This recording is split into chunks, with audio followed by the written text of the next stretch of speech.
Hello students, मैं स्वागत करता हूं आपका आपके YouTube channel prism math classes में। और हमने पिछली वीडियो में जाना था 8.1 के ऊपर हमने थोड़ी सी चर्चा करी थी और हमने कुछ सवाल भी करे थे। हमने जाना कि उसमें पाइथागोरस प्रमेय का यूज कैसे करते हैं और त्रिकोणमिति जो फलन है, त्रिकोणमिति जो अनुपात है, उनका प्रयोग कैसे करते हैं। अब हम इस वीडियो में जानेंगे कि त्रिकोणमितीय सारणी, ट्रिग्नोमेट्री टेबल। ट्रिग्नोमेट्रिक टेबल को जानने से पहले ट्रिग्नोमेट्रिक टेबल को जानने से पहले मैं बता दूं कि आपने पिछली क्लास में पढ़ा होगा, 9th क्लास में पढ़ा होगा कि क्वाड्रेक्ट, ये x होता है, ये y होता है, ये x डैश होता है, ये y डैश होता है। ये जाना होगा आपने। ये 90 डिग्री का, ये अपने पहले पढ़ रखा है। इधर से इधर की ओर चलते हैं अपन, इधर से इधर चलते हैं। ये 0 डिग्री का होता है, ये 360 डिग्री का होता है, ये होता है 90 डिग्री। देखो 90 डिग्री पर जाने के लिए हम इस 90 डिग्री तक ही अध्ययन करेंगे और बाकी हम चारों के चारों का निकाल अलग अलग निकाल सकते हैं। ठीक है, तो मैं आपको बता देता हूं कि एक हम निकालेंगे 0 डिग्री पर, 30 डिग्री पर, 0, 30, 45, 60, 90। हम 0 से लेके 90 तक के इन चारों पांचों में निकाल लेंगे। उसके बाद हम अलग अलग जोड़ घटाव करके हम अलग अलग निकाल सकते हैं। तो चलिए हम समय को बर्बाद ना करते हुए आगे की ओर बढ़ते हैं और अपनी जो टेबल है उसका निर्माण करते हैं। सबसे पहले टेबल का निर्माण करने से पहले मैं बता दूं कि आपने जो फलन पढ़े, त्रिकोणमितीय फलन पढ़े, टोटल 6 त्रिकोणमितीय फलन पढ़े। साइन, कोस, टेन, कोसेक, सेक, कोट, हमने 6 फलन पढ़े। उन 6 फलनों के आधार पर ही हम सभी का अध्ययन करेंगे। अब देखिए कि मैं सबसे पहले निकालूंगा साइन थीटा, लिख लूं साइन थीटा। बस थीटा लिखना नहीं चाहिए क्योंकि थीटा की वैल्यू ही निकाल रहे हैं हम, थीटा नहीं लिखते हैं, चलो कोई दिक्कत नहीं। साइन, कोस, टेन। साइन को बोलता क्या होता है फिर? कोसेक, सेक और कोट, ये होते हैं। जी सर, बिल्कुल यही होते हैं। अब हम देखते हैं हम हमने 5 निकाले थे, कौन कौन से? 0 डिग्री, 0, 30, 45, 60 और 90। हमने इन 5 कोणों पर अध्ययन करेंगे। देखो हम 5 कोणों पर अध्ययन करने से पहले बता दूं, देखिए काउंटिंग कहां से स्टार्ट हो रही है? 0 से। तो मैं क्या 0, 1, 2, 3, 4, ये बिल्कुल आसान ट्रिक है, आप सीख लीजिए, फिर बाद में नहीं बताया जाएगा। 0, 1, 2, 3, 4, 4 लास्ट है। तो क्या मैं सब में 4 का भाग दे दूं? 4 का भाग दे दीजिए सर, क्या दिक्कत आ रही है? 4 का भाग दे दिया गया है, 4 का भाग दे दिया है, 4 का भाग दे दिया है, 4 का भाग दे दिया है। क्या मैं इनका अंडर रूट कर दूं? यस सर, कर दीजिए। मैंने इनका अंडर रूट कर दिया। अब देखिए बस ये लाइन समझ आ गई है तो समझ लीजिए आपको सारणी बनाना आ गई है। आपको कुछ नहीं करना, 0 से काउंटिंग स्टार्ट करनी है। 0, 1, 2, 3, 4, फिर 4 तक जाती है तो 4 का डिवाइड करना है। 4 का भाग दे दिया है चारों में, चारों में 4 का भाग देने के बाद आपको अंडर रूट करना है। चारों पांचों का अंडर रूट कर दिया है। अब हम क्या करते हैं, इनको सोल्व करते हैं और साइन की वैल्यू निकालते हैं। देखिए 0 में किसी संख्या का भाग देते हैं, किसी भी संख्या में 0 में किसी भी संख्या का भाग देते हैं तो वो 0 ही आता है और 0 का जो अंडर रूट रहता है वो 0 ही रहता है। आई बात समझ में? 1/4 इसका अंडर रूट करेंगे तो 1 का तो हो जाता है 1, 4 का हो जाता है 2, तो क्या इसका 1/2 आ जाएगा? बिल्कुल सर, इसका 1/2 आ जाएगा। अब देखते हैं, आगे की ओर बढ़ते हैं और देखते हैं 2 से 2 की टेबल से काट दे, 2 1 से 2, 2 2 4, तो क्या 1/√2 आ जाएगा इसका आंसर? यस सर, बिल्कुल इसका आंसर 1/√2 ही आएगा। उसके बाद देखिए कि √3 का, 3 का तो कोई अंडर रूट होता नहीं तो √3 आ गया। 4 का होता है 2 तो 2 आ गया। 4 से 4 कैंसिल हो गया और 1 बचा और 1 की वैल्यू क्या 1 आ जाएगी।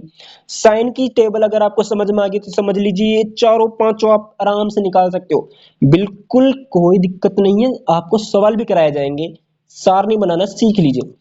आपने जब किसी भी संख्या में 0 का भाग देंगे तो 0 ही आएगा। ठीक है, 1 का होता है 1 और 4 का होता है 2। 2 का अंडर रूट होता है 1/4 को 2/4 को काट दिया है 1/2 से, तो 2 का अंडर रूट तो 2 ही होगा ना। 4 का अंडर रूट 2 होता है। क्या रूट 3/4 का होगा रूट 3/2, 4 का 4। ये लाइन बिल्कुल समझ में आ गई है। तो आप कोस की लाइन बना सकते हो। क्या करना है, इस 1 को यहां से उठाना है। 1 को यहां से उठाया और कोस की जो 0 है वहां पर लाके इसको जमा दिया। तो मैंने 1 को उठाया और 1 लगा दिया। रूट 3/2 को उठाया और यहां लगा दिया। अब क्या करना है, आपको पीछे से स्टार्ट करना है। पीछे की संख्याओं को उठा उठा के कोस की संख्याओं में लगाते जाना है। इसका 1/√2, इसका 1/2। अब ये लास्ट वाली संख्या को लास्ट वाली संख्या एज इट इज उतार दिया गया है। क्या ये लाइन बिल्कुल समझ में आ गई है? कुछ नहीं करना है, साइन की जो वैल्यू है उस साइन की वैल्यू के लास्ट अंक को उठाना है और लगाना है, उठाना है और लगाना है, उठाना है और लगाना है, उठाना है और लगाना है और उठा के लगा देना है। कोई दिक्कत नहीं आनी चाहिए। बिल्कुल आसान सारणी है, आपको 1 मिनट में याद हो जाएगी। और देखिए, अब हमको tan की वैल्यू निकालनी है। अगला पद क्या है, tan है। तो tan की वैल्यू को निकालने के लिए हम क्या करेंगे, tan का जो फॉर्मूला होता है वो होता है साइन अपॉन में कोस।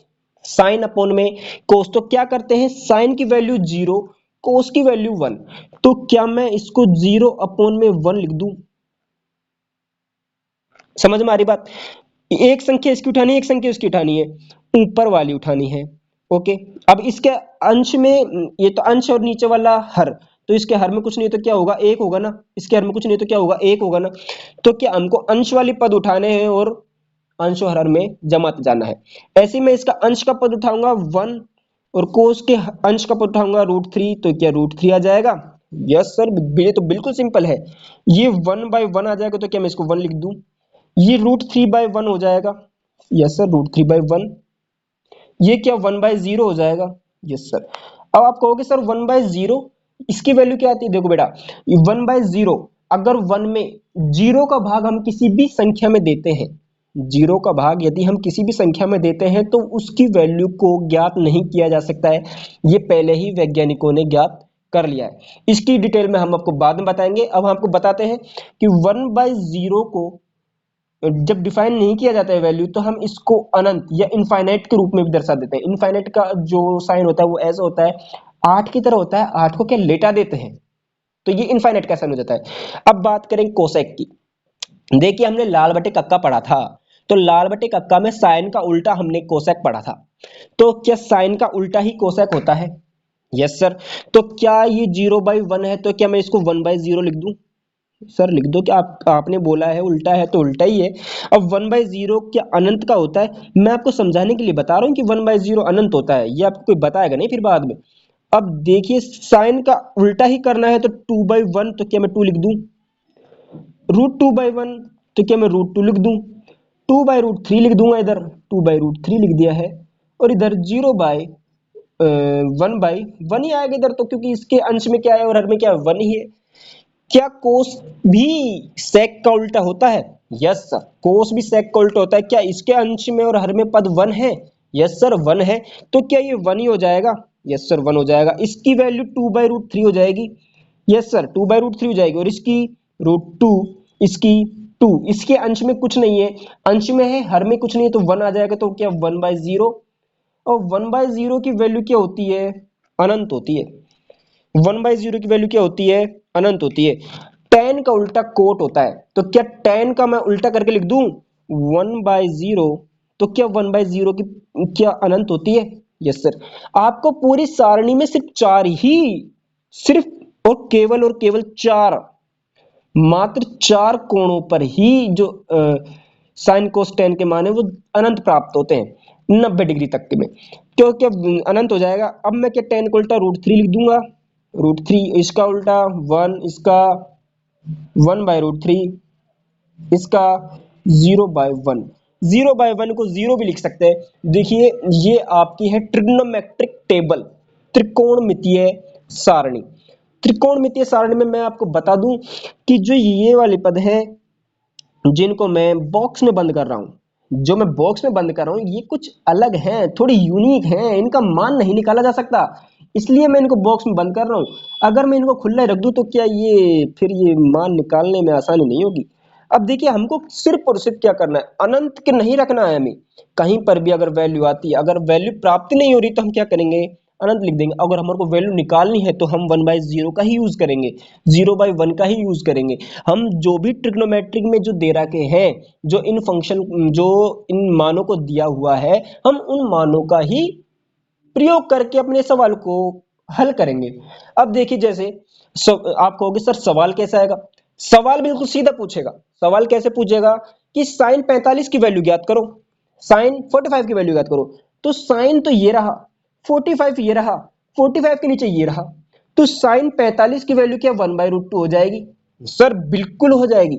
आपसे कह दे कोसेक 60 की वैल्यू ज्ञात करो, तो कोसेक ये रहा, कोसेक ये रहा, 60 ये रहा, 60 के नीचे कोसेक वाली लाइन ये रही, ये रहा, तो क्या 2/√3 हो जाएगा? कोसेक 60 की वैल्यू क्या 2/√3 होती है? कोसेक 60 की वैल्यू क्या 2/√3? बिल्कुल सर, कोसेक 60 की वैल्यू 2/√3 ही होती है। आपसे ऐसे ही क्वेश्चन पूछेगा और आपसे ऐसे क्वेश्चन हल करवाएगा, बिल्कुल आसान आसान क्वेश्चंस आएंगे। अब देखिए मैं एक क्वेश्चन, जैसे आपका बुक का ही क्वेश्चंस करवाते हैं। एक बुक का क्वेश्चन लेते हैं एक्सरसाइज का। एक्सरसाइज में क्वेश्चन में कह रहा है, चलो मैं थोड़ा सा वैसे करा देता हूं। आपको इसमें क्या जोड़ गुणा भाग भी करवा सकता है, तो इसमें आपको डरने वाली कोई बात नहीं है। आपको क्वेश्चन जो फर्स्ट दे रखा है, क्वेश्चन जो फर्स्ट है वो दे रखा है sine 60, sine 60 into cos 30 plus sine 30 into cos 60। हमको साइन 60 की वैल्यू पता है। साइन 60 की वैल्यू सारणी में देख के बताओ कितनी होती है, 3/√3/2। तो क्या √3/2 यहां पर लिख दूं? बिल्कुल सर लिख दो। √3/2। कोस 30 की वैल्यू कितनी होती है, √3/2। कोस 30 की वैल्यू कितनी होती है, √3/2। साइन 30 की वैल्यू कितनी होती है, 1/2। यहाँ प्लस है तो प्लस लगा दिया, साइन 30 की वैल्यू 1/2। और कोस 60 की वैल्यू, कोस 60 की वैल्यू भी 1/2 ही होती है, तो इसकी वैल्यू 1/2 लिख दूं। बिल्कुल सर लिख दिए। अब देखिए √3 और √3 को गुना करा तो 3 आ जाएगा, 2 और 2 को गुना करा तो 4 आ जाएगा, प्लस 1 को 1 से गुना करा तो 1, और ये तो 2 2 जा 4। अब क्या मैं इनको हल कर सकता हूं? बिल्कुल सर, आप एलसीएम भी ले सकते हो, और देखा जाए तो एलसीएम में बराबर है, तो 3 और 1 4/4 बराबर क्या एक आंसर आ रहा है? सर बिल्कुल एक ही आंसर आ रहा है, आपने तो बिल्कुल सही बताया। ये तो देखो मैं कहीं से बता नहीं रहा हूँ, ये साइंटिस्टों ने पहले लिख दिया, मैं उन्हीं का ही उल्लेख कर रहा हूँ। आपको 10th क्लास में अच्छी नंबर लाने हैं तो आपको अच्छा पढ़ना पड़ेगा। मैथमेटिक्स में जितना ज्यादा प्रैक्टिस करोगे उतना ज्यादा ही आएगा। अब मैं दूसरे सवाल की तरफ करता हूँ। ये तो पहला सवाल हो गया। देखिए दूसरा सवाल आप करिएगा, इसमें कुछ नहीं करना है, सिर्फ स्क्वायर करना है। ओके, अब मैं आपको इंपॉर्टेंट जो सवाल है वो 3rd नंबर का सवाल है। जो 3rd नंबर का सवाल है वो क्या कहता है, देखिए 3rd नंबर का सवाल इंपॉर्टेंट सवाल है, लगा लीजिएगा। फर्स्ट नंबर इंपॉर्टेंट ही माना जाता है, ये फर्स्ट नंबर भी इंपॉर्टेंट है और ये भी थर्ड भी इंपॉर्टेंट है। देखिए 3rd नंबर के सवाल में बोल रहा है कोस 45 अपॉन सेक 30 प्लस कोसेक 30। बच्चों को इसमें लगाना नहीं आएगा, बच्चों को क्या नहीं आएगा, इसमें लगाना नहीं आएगा। अब लगाने का तरीका कैसा, देखो लगाने का तरीका ऐसा, कोस 45 की वैल्यू, कोस 45 की वैल्यू सारणी में देख के बताइए कितनी होती है, 1/√2। तो क्या मैं इसकी वैल्यू 1/√2 लिख दूं, ऐसे लिख दे 1/√2? कोई दिक्कत, कोई दिक्कत नहीं आनी चाहिए आपको। देखिए अपॉन में अपॉन लगा दिया, सेक 30 की वैल्यू, सेक 30 की वैल्यू देखिए कितनी होती है, 2/√3।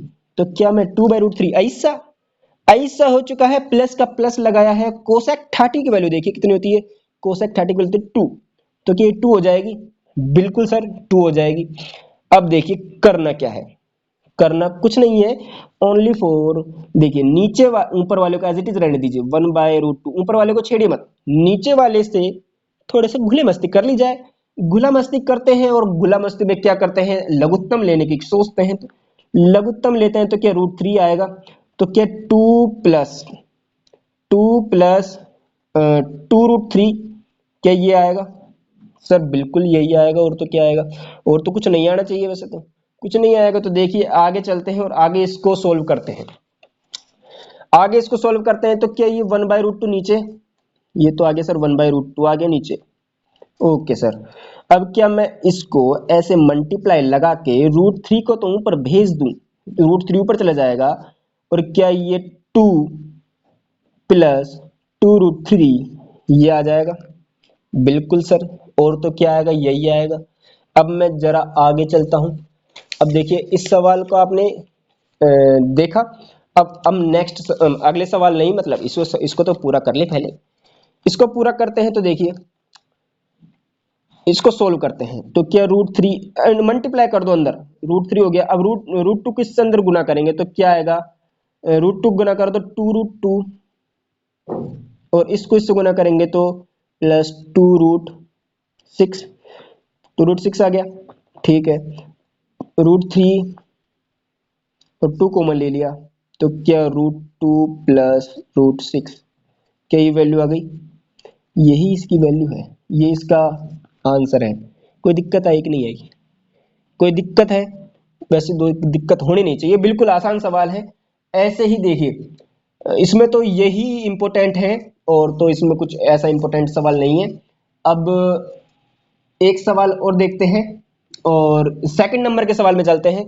क्वेश्चन नंबर सेकंड पर चलते हैं, और सेकंड जो क्वेश्चन है वो क्या कह रहा है देखिए। Question number second, question number second क्या बोल रहा है कि 2 10 30, 2 10 30, 2 10 30 डिग्री अपॉन में 1 प्लस 10 स्क्वायर 30 डिग्री, ये किसके बराबर है? साइन 60 के, कोस 60 के, टेन 60 के, साइन 30 के। तो देखिए हम इसको सोल्व करते हैं। इसको सोल्व करने का क्या तरीका है? इसको सोल्व करने का क्या तरीका है? देखिए सोल्व करते हैं।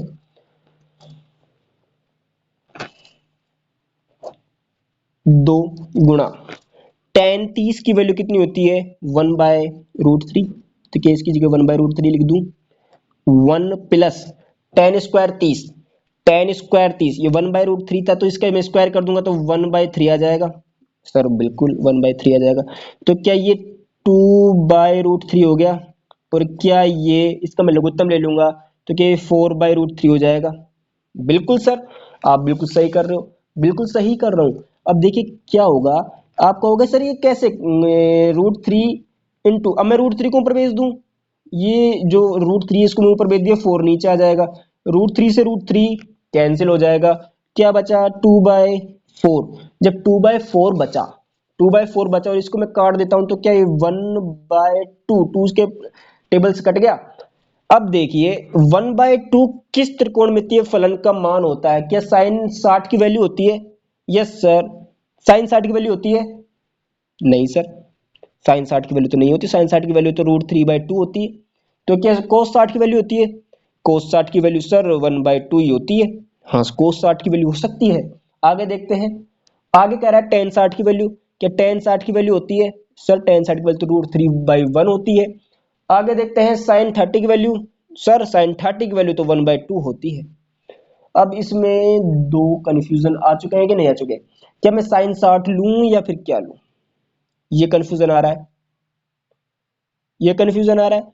देखिए इसमें दोनों ही कंडीशन सही होंगी, साइन 60 की वैल्यू और साइन 30 की, साइन 30 की वैल्यू और टेन 60 की, टेन नहीं कोस 60 की वैल्यू। ओके, तो देखते हैं और कहीं गलती तो नहीं करी है, एक बार दोबारा देख लेते हैं। टेन 30 है, बिल्कुल टेन 30 है, और कोई दिक्कत नहीं है, 1 + tan स्क्वायर थीटा। ओके, तो इसमें देख लीजिए 1/2 आ रहा है। इसमें दो ऑप्शन बन रहे हैं, दोनों ऑप्शन हो सकते हैं। अगर आपको वीडियो अच्छी लगी हो तो कृपया करके लाइक करें, शेयर करें और कमेंट करें। और जो त्रिकोणमितीय जो सारणी है इसको याद कर लीजिए, क्योंकि ये आगे बहुत काम आने वाली है। Thank you for watching this video.